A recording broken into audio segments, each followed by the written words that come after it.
Now, it was one of the most bitter political campaigns in living memory, but now a group of MPs and organisations is calling for both sides of the Brexit debate to leave the referendum trenches behind and join forces. Today they're launching a Brexit Together manifesto, setting out a vision of Britain's withdrawal from the EU, which aims to reflect the views of both the Leave and the Remain camps. Well, the Labour MP Caroline Flint, who was a Remainer, helped to put it together. She joins us now from Westminster. Morning to you. Thanks so much for joining us. And I know the Brexit Together manifesto covers issues of immigration, the economy, market access, security and sovereignty. Should we talk about trade first of all? You're all talking together. What kind of trade deal would you like to see?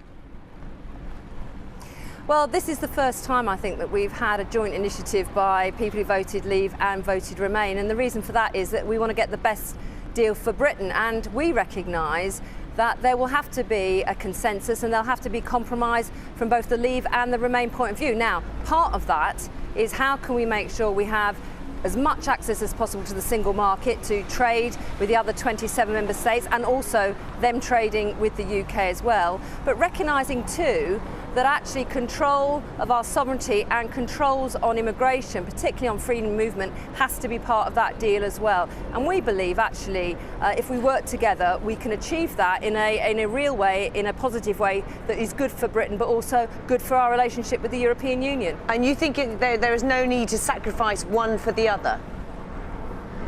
No, I don't.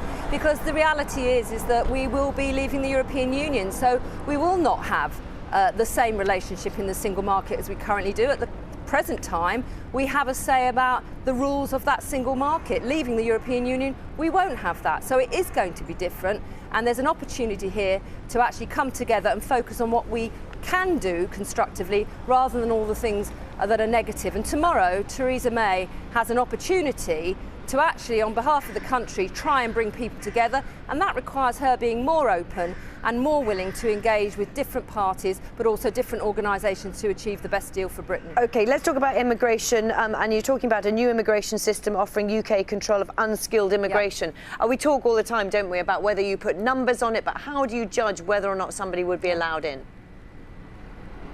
Well, I think overwhelmingly, and certainly as a Doncaster MP, the biggest concern of my constituents has been the open access, particularly in low-pay, low-skilled jobs. And what we believe is that there should be a two-tier approach.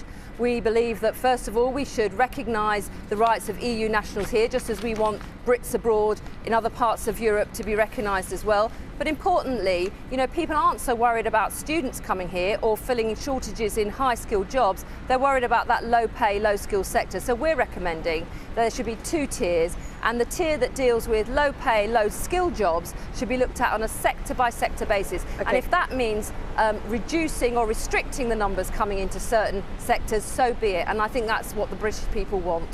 We're looking at the FTSE today, the index booming. Donald Trump, I'm sure you've read the headlines this morning, saying UK will get a trade deal with the US within weeks.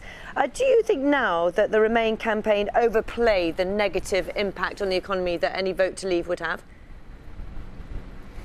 I think there was a lot said in both campaigns, Leave and Remain, that have left the public feeling, I think, sort of quite baffled at some of the rhetoric. And that's why our initiative today, which is to say, leave the trenches behind, let's get together in the interest of Britain. We have to recognise that control of sovereignty and immigration was uppermost in the minds of those who voted Leave, but it's absolutely right that we should have a good trading relationship with the EU. And of course, getting a deal with the US would be a fantastic opportunity as well, but we need to make sure that we can really be more constructive about what we need to do, talk about the details of what a deal will look like rather than emphasising and concentrating on everything that might go wrong.